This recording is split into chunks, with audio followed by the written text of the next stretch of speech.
Welcome to Island Crimes and Mysteries. And now, it's time to join your host Newells for another episode.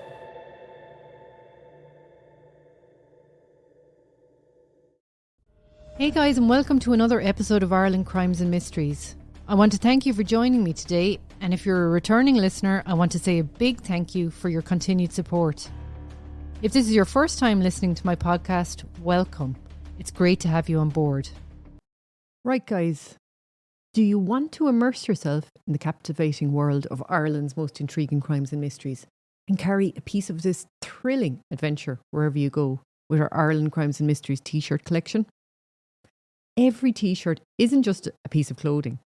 It's a statement of your support for my podcast and a cool piece of kit as well. By snagging one of these tees, you will be doing more than just showing off your excellent taste in podcasts. You're becoming a vital part of the journey. Every shirt helps us keep the lights on and the equipment running, the mysteries unravelling and the stories coming, ensuring that our exploration into Ireland's most captivating crimes and mysteries continues. So what are you waiting for? Join our community of supporters, thinkers and mystery solvers today. Help me keep the stories coming, one episode and one t-shirt at a time. Head over to my store on tpublic.com. The link will be in the description below. Now, back to today's story. It's been a very empty time without Deirdre in our lives. There's reminders every day since over the 25 years that she's not around. Whenever you look at photographs that have been taken over 25 years, there's that empty space. Deirdre's not there. Our case today takes us to County Kildare, and more specifically to the town of Newbridge. Lying on the banks of the River Liffey, Newbridge sits just off the M7 motorway, some 50 kilometres outside Dublin city. With a population of over 24,000, it is home to the famous Newbridge silverware, a must-visit for all explorers of Ireland's ancient East. As well as all the beautiful products on sale there, you can visit the Museum of Style Icons at the Visitor Centre, where you can see fashion collections and personal artefacts from such icons as the Beatles, Marilyn Monroe, Audrey Hepburn, Princess Grace and Princess Diana, to name but a few. The nearby Curragh Racecourse is also a must-visit if you have a passion for horse racing.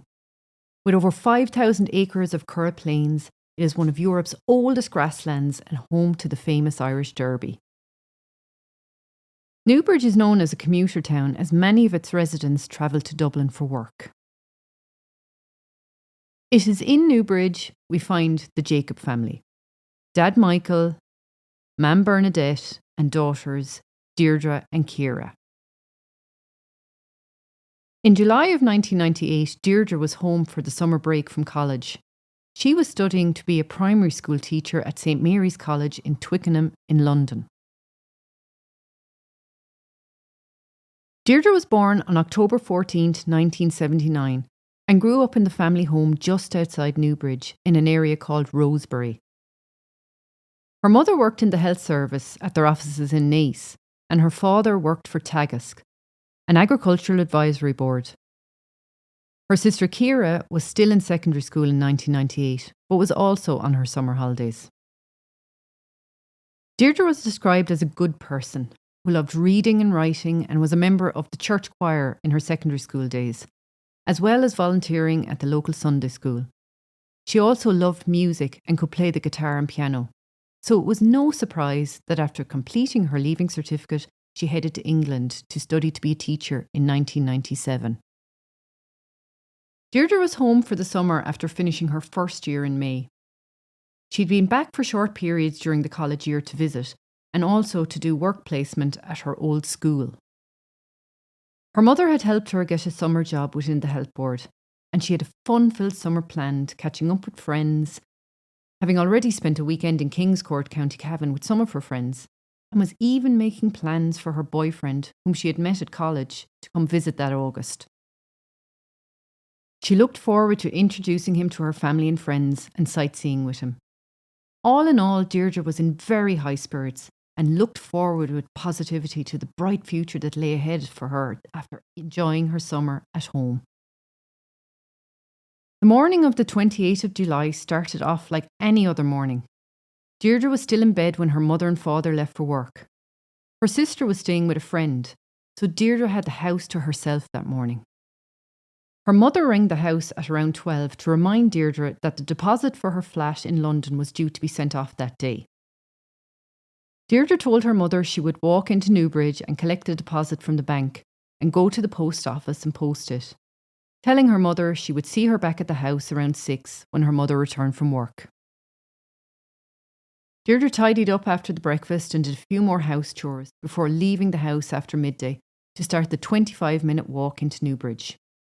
She first visited her grandmother Bridget, who used to run a sweet shop in the town. Now in her 90s, Deirdre loved spending time with her grandmother any chance she got, as they were both very close. After leaving her grandmother, she met up with some friends for a chat. She then made her way up to the main street to the AIB bank to deposit money into her account to be able to organise the bank draft for £180. She was recorded on CCTV entering the bank for the first time and leaving at 12:58 p.m. She then returned to her grandmother's shop for a second visit just after 1. On leaving her grandmother, she went back to the bank and picked up the bank draft. CCTV picked Deirdre up leaving the bank at 2:20 p.m. and heading to the post office to post it, along with some letters she had written. En route, she had a brief exchange with a friend and then continued on her way. Again, CCTV picked her up in the post office at 2:26 p.m. She meets another old friend in the queue at the post office and she has a chat with them. Once her business is done, she left the post office and CCTV picked her up passing the permanent TSB in Newbridge at 2:35 p.m. By now, Deirdre had completed all her errands and was starting the 25-minute walk home. She should have been safely back at her house by at least 3:05 if she had walked there with no interruption. 8 witnesses have come forward to say they saw Deirdre in that time frame. Out of the 8 witnesses, 6 of them knew Deirdre. The other 2 recognised her from Garda appeals and they came forward because of that. As she walked down the Bardstown Road, she exchanged pleasantries with a few people she knew. She is now about 10 minutes from her house. The route she took leaving the town to get to her home cannot be 100% verified, as there are a couple of different routes she could have taken, side streets, etc. But ultimately, whatever route she took, she was spotted by a neighbour who was working on the roof at the time, walking on the Bardstown Road. He called out to her as she passed by and she waved back at him. She's now approximately 2 minutes from her home. Another person believes they passed her in their car as Deirdre approached the entrance to her house. Deirdre was wearing that day a navy Nike t-shirt, blue jeans, she had navy Nike runners on, and she had on her person a mustard-coloured Levi purse and a black shoulder bag with a yellow edging on it with the cat logo. This stood out to the passerby because of the distinctive bag she was wearing. On her return from work after 6 p.m. that evening, Deirdre's mother Bernadette is surprised to find the house is still locked up and empty. Deirdre should have been back from the town hours ago. Everything in the house is exactly as it would have been when Deirdre left. So it was obvious to her mother she had not been back to the house at all. This worried her, so she started contacting Deirdre's friends to see if any of them had seen her. Everybody she rang had either not seen Deirdre at all that day or said the last time they had seen her was that afternoon between 2 and 3 p.m. In the meantime, Deirdre's dad Michael had returned home from work and on hearing that Deirdre could not be located, makes a few calls of his own. When he had no luck either in locating his daughter, they initially rang the Garda station. But then they made the decision to go in person to the Newbridge Garda station and report Deirdre missing. They did not want to waste any time. The Gardaí immediately take the Jacobs' concerns for their daughter's welfare seriously, and a search of the local area commences with haste by 11 p.m. that evening. By the following day, Wednesday the 29th of July, the search had ramped up around the local area. but there was no trace of Deirdre. On Friday, the 31st of July, a nationwide media appeal is made. It appeared from the information Gardaí had gathered that Deirdre had disappeared from her front entrance. The national and local broadcasters ran the story as their main headline, and all the national newspapers covered the disappearance. The fact that Deirdre had disappeared so close to her home in broad daylight beside a busy road was bizarre, to say the least. Deirdre came from a stable family, was a happy and bright young lady with her life ahead of her. She was doing the course she loved and looking forward to a career in teaching, a job she always wanted to do. Rumours were rife in the area that a white van was in the area the day Deirdre went missing, but after investigation it was ruled out. A sighting of a young girl matching Deirdre's description going into a cafe in Tara Street, Dublin was also investigated, but again came to nothing. On the 2nd of August, Gardaí made a fresh appeal for any witnesses, describing Deirdre as being 5'2" tall and of slim build with dark hair and grey-green eyes. They then carried out a reconstruction of her last known movements on the 5th of August. One of her school friends stood in as Deirdre for the reconstruction. Lots of reports of supposed sightings of Deirdre were received, and Gardaí had to look into them all. One in particular stood out as one with potential. This one the Gardaí were taking really seriously. A man with a Northern Irish accent had made an anonymous call to the Shannonside Northern Sound radio station a total of 10 times. As well as that, he wrote a 4-page letter to Deirdre's parents. Between all the correspondence, he said that he was a truck driver and he had been in the Newbridge area that day Deirdre disappeared. He said he was in the area of Clane, County Kildare, when he claimed he had picked up Deirdre hitchhiking. He said that she had said she wanted to go to Carrickmacross in County Monaghan. He agreed to take her as this was the route he was taking. He stated after making a brief stop in Ardree, he drove her to Carrickmacross. Why this information was significant was that, unknown to the general public, Deirdre had spent the previous weekend in County Cavan with her friends. Had she met someone there? The Gardaí canvassed the area and her family spent a significant amount of time in Cavan and Monaghan handing out missing posters. The Gardaí made repeated calls publicly for the man to come forward so they could talk to him and get as much information as possible from him, but to no avail. So the decision was made to release a small snippet of one of the recorded conversations they had with him to the public, in the hope that someone would recognise his voice, which they did on the 9th of January 1999. There was a massive response to it, and several people called naming the same person who lived in a small village just over the border in County Fermanagh. This seemed to be their guy, as they had already established that some of the calls had been made from a phone box in that very village. But there was a problem. The Gardaí had no jurisdiction over this area as it was in Northern Ireland. So a request was put forward to the RUC, the Royal Ulster Constabulary, for them to interview the man. Gardaí were allowed to be present and ask questions if the man in question consented to this. Not the ideal scenario. But then, a stroke of luck. One of the RUC officers had observed that the man made a trip to Monaghan town in the Republic once a week on a shopping trip. So a plan was put in place to arrest him as soon as he crossed the border, which the Gardaí duly did on the 21st of January. The man was shocked by this turn of events and was taken to Monaghan Garda Station to be interviewed about the abduction of Deirdre. Unfortunately for Gardaí, the man very quickly admitted to making the whole thing up and provided a solid alibi for the day in question. After a forensic search of his home was carried out, Gardaí were satisfied that he had nothing to do with Deirdre's disappearance and was only guilty of wasting Garda's time and resources. Any information he provided was already in the public domain. He told Gardaí that he had lost his own daughter in a road traffic accident, and he only wanted to give hope to the Jacob family that Deirdre was still out there. To say Deirdre's family's hopes were dashed was an understatement. this had been the first really credible lead, and it had led nowhere.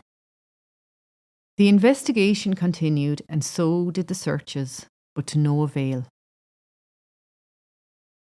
The media interest had gained massive traction over the months since Deirdre vanished, especially considering Deirdre had disappeared only 50 kilometres from where Jojo Dullard had made that final call from the phone box in Moon before she disappeared without a trace only 2 years previously.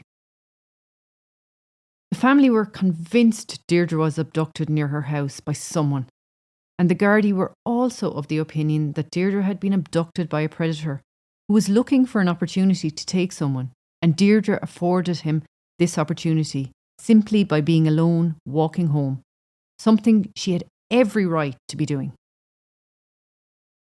But who would be so bold as to even attempt an abduction in the middle of the day on a bright, warm, sunny day? A renewed appeal for information which had taken place in December of 1998 on RTE's Crime Line yielded no new information. Over the years, lots of false leads were followed up by the Gardaí. Unfortunately, this seems to be a common thing in all the missing persons cases. Why people feel the need to give false information, I will never understand. Then, around 18 months after Deirdre had disappeared, a serious sexual assault took place on a woman some 50 kilometres from where Deirdre had disappeared. Again, it felt organised and predatory, and the man in question, who the media gave the moniker the Beast of Baltinglass, soon became a person of interest in the disappearance of Deirdre. He would be found guilty in 2001 of the abduction, sexual assault and attempted murder of this young woman and served out his sentence in Arbour Hill Prison. One of the favourite pastimes in the prison for the inmates was to make their own home brew, a concoction that emulated real-world vodka. And this, of course, led to many drink-fuelled chats amongst the inmates. Then in early 2011, detectives on Deirdre's case were made aware of a specific conversation that was alleged to have taken place between the Beast of Baltinglass and a fellow inmate. Allegedly, Deirdre's abduction and murder being the overriding topic of conversation.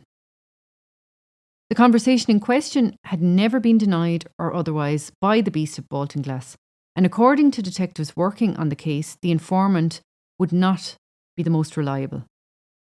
But detectives do feel there may have been some truth to his story, as he had nothing to gain from telling it, only to make his life as a rat in prison more difficult for himself.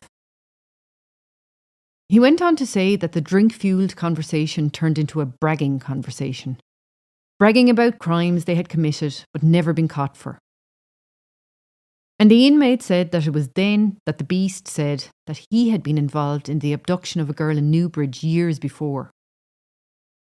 The inmate told detectives that the Beast allegedly said that he had been driving around looking for an easy target to abduct in his car. He had children's toys strewn around the car to reassure any girl he stopped to speak to that he was not a threat. He also had a children's car seat in the car and a road map on the passenger seat. He told the inmate that as he stopped up beside the girl in question, he had the map in his hand, giving the impression he was lost and looking for directions. He also had the passenger window fully rolled down. He then told the inmate that when he pulled up beside the girl in Newbridge and asked her for directions, she leaned in to see where he was pointing. He then took the opportunity and grabbed her by the hair and aggressively pulled her into the car and forced the terrified young lady into the footwell of the car. He said he quickly drove off as she continued to fight for her freedom. It was then he allegedly took the hammer and hit her over the head, and she was knocked unconscious. He then drove to a secluded spot several miles from Newbridge, where he proceeded to assault the unconscious girl before killing her and hiding her remains. Detectives did wonder why the inmate was giving up this information so easily. He told him he was a father himself, and because he was in prison, he could not protect his own daughter. So he was willing to take whatever was coming to him in prison for ratting, if it meant he saved another girl's life. After gathering the signed statement from the inmate, several searches were conducted in areas that were mentioned as possible areas he could have concealed the body. As well as all the searches taking place, a list of all potential cars that the beast owned over the years was compiled, and they were traced and taken in for forensic analysis. One of the cars was actually found in a scrapyard in the west of Ireland and was due to be crushed the very next day. It was a long shot, as a lot of these cars were owned by him years before and had been sold on, so any evidence could well be gone. And unfortunately, nothing of note was found on examination. This jailhouse statement did delicately ring true for the detectives, as there were some dubious links between Deirdre's abduction and the Beast of Baltinglass, which had been established as the investigation had proceeded. The first being that he had, at the time of Deirdre's disappearance, worked for a building firm from the Wicklow area that would regularly do work in Newbridge and the surrounding area. Witnesses had actually come forward to Gardaí stating that he had been doing renovation work on their house the very day that Deirdre had vanished. Then there is CCTV showing Deirdre setting out on her walk home from Newbridge as workmen are visible bringing building supplies into a local pub. She actually stops up at one point to leave the men bring the supplies into the pub. But according to Gardaí, all these men had been traced and none of them were suspects. Another link between Deirdre and the beast came after Deirdre's beloved grandmother passed away and the family were clearing out her home and the shop. Amongst her possessions was a leaflet advertising carpentry work, and the name associated with the leaflet was none other than the beast's. It could never be established how Deirdre's grandmother came into possession of the leaflet, but he had been seen on several occasions handing them out while canvassing for work. Whether he encountered Deirdre if he called to the shop could not be established either. Despite not being able to pin anything concrete on him, he remains one of the main suspects in Deirdre's abduction. In 2008, on the 10th anniversary of Deirdre's disappearance, a reward was set up of €100,000 for any information leading to the solving of Deirdre's case. Every year, the Jacob family made an appeal for information on the anniversary of her disappearance. Her mother saying in 2013 that they were no wiser now than they were the day she went missing. Her father adding that every time they drive out their gate, it crosses their minds. Then in August 2018, the case was upgraded by Gardaí to murder, following a review by the Cold Case Unit. This was hard for the family to hear. Her father saying in an interview after the upgrade to murder was announced, "When you hear the word murder, it's a shock and a heart-wrencher." He said when they heard that word for the first time, it literally stunned them. Her mother adding, "No one wants to hear that your child has been murdered. It's very difficult to hear it." Her father commended the Gardaí on their work, stating that they were always kept up to date with all the information regarding the investigation down through the years, saying they were very grateful for that. He described Deirdre as being a very happy-go-lucky girl with a great circle of friends, always keeping up close contact with them. Her mother spoke about her interests, saying she loved playing the piano and guitar. She loved reading, socialising with her friends, and she said she loved writing letters, stating that the evening before Deirdre went missing, they had gone into her room to say goodnight, and she was writing a letter to some of her friends, telling them about her weekend in Kingscourt with another group of friends the weekend previous. She also added that Deirdre didn't have a mobile phone, as it was only the very early days of this new technology. Of course, this also meant, unlike in today's world where you can pinpoint locations using mobile phone data, this technology was not available in any way to aid the search for Deirdre. Over the years, the cold case team has been actively pursuing leads, and as I said, several areas in Kildare and Wicklow have been searched regarding Deirdre and other missing women from that time period.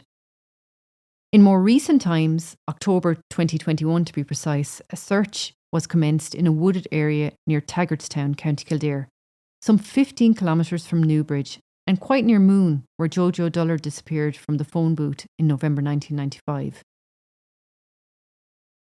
The search commenced after a tip-off from a member of the public who said they had witnessed suspicious activity in the area. Seemingly, the witness saw a car reverse into this area on the very evening Deirdre had gone missing. An extensive search of the area was carried out, despite having been previously searched in the past. No new evidence was unearthed, and after 3 weeks, it was called off. The site was targeted to be searched again after the cold case review team revisited the original statement made by the witness. A criminal file had been sent to the DPP, the Director of Public Prosecutions, after a review of evidence gathered in the case with regards to convicted rapist Larry Murphy, including CCTV footage of a man who Gardaí thought could have been Larry Murphy standing outside the post office in Newbridge around the time Deirdre would have been there. The footage was sent off to be forensically enhanced, and people who would have known him at the time were shown the footage. A criminal file had been sent to the DPP, the Director of Public Prosecutions, after a review of the evidence gathered in the case with regards to convicted rapist Larry Murphy, including CCTV footage of a man who Gardaí thought could have been Larry Murphy standing outside the post office in Newbridge around the time Deirdre would have been there. The footage was sent off to be forensically enhanced, and people who would have known him at the time were shown the footage. The results were conflicting for Gardaí, with only one person making a positive ID that it was Murphy. Others were not so sure. But the file was returned from the DPP in 2022 with the direction no prosecution, after which the Gardaí said the case remains an active case, and again they appealed for witnesses to come forward. In February 2024, Deirdre's parents met with the Minister for Justice, Helen McEntee, along with other families of missing persons. The minister sat with the families and heard first-hand accounts of their lived experiences since their loved ones went missing. They discussed a number of reforms that are in the works to give the best chance of finding those that are missing, and also making sure the families' concerns are heard. One such change is the facility for DNA testing provided at a specialised facility where family members can submit DNA to help with identification. Deirdre's father, Michael, spoke, calling for changes to the legislation where human remains have to be reinterred within 48 hours of exhumation. He said this timeframe does not allow scientists the time to use advanced technologies such as 3D scanning of skulls for identification purposes. Minister McEntee did agree that this legislation was outdated and needed to be updated to come in line with modern forensic technology. She agreed to meet with the families again in 4 months to discuss progress on everything they had discussed. In concluding our examination of the disappearance of Deirdre Jacob, we are reminded of the profound impact that her disappearance has had on her family, friends, and her community. For over 2 decades, Deirdre's family have lived with the torment of unanswered questions, their lives forever altered by that fateful day. Despite the passage of time, the resolve to find Deirdre has not waned. Their pursuit for closure and for justice is as determined as ever. The search for Deirdre has taken over pretty much, because we're so anxious to try and find out, first of all, what happened to Deirdre, and also where is she. So from that end, it's part of our everyday life. I would say that it's a long 25 years, and we would appeal to anybody that at the time, 25 years ago, did you hear anything? Did you hear anything in the meantime, or overhear anybody speaking? Is there anything at all that could help us with our search for Deirdre? The investigation into Deirdre's disappearance has seen various phases, with Gardaí exploring multiple leads and theories. However, to this date, the answers that the Jacob family so desperately seek remain elusive. The importance of community support and public assistance in bringing forth new information cannot be overstressed, as even the smallest detail may hold the key to unlocking this mystery. The hope for a positive outcome remains steadfast, I'm sure, within the hearts of Deirdre's loved ones and those who have come to know her story. A positive outcome in this context would mean finding Deirdre, providing her family with the opportunity to give her a proper burial, and affording them the modicum of peace that comes with having closure. Equally, it involves identifying and bringing to justice the individual or individuals responsible for her disappearance, ensuring that no other family has to endure a similar ordeal. In remembering Deirdre, let us also renew our commitment to supporting those who continue to search for their missing loved ones. I sincerely hope that the Jacob family one day find the answers they seek. With the public's help, this could one day happen. So if you have any information, no matter how insignificant you think it is, please call the Serious Crime Review Team on 01 666 3444. Or you can call Newbridge Garda Station on 045 440180. Or alternatively, you can call the Garda Confidential line on 1800 666 111. So guys, that's it for today's episode of the Ireland Crimes and Mysteries podcast. Again, thanks for your listenership, and don't forget to subscribe to the show and hit that auto download so you never miss an episode. Until the next time, keep your eyes open and your mind curious. This podcast has been compiled from information gathered in the public sphere, like news articles, documentaries, and open source material that can be found on the web. Everything in this podcast is alleged unless a conviction has taken place. You've been listening to Ireland Crimes and Mysteries. Join Newells for another episode, coming real soon. And keep up to date by following our social media sites, our YouTube channel, and our website, irelandcrimesandmysteries.ie.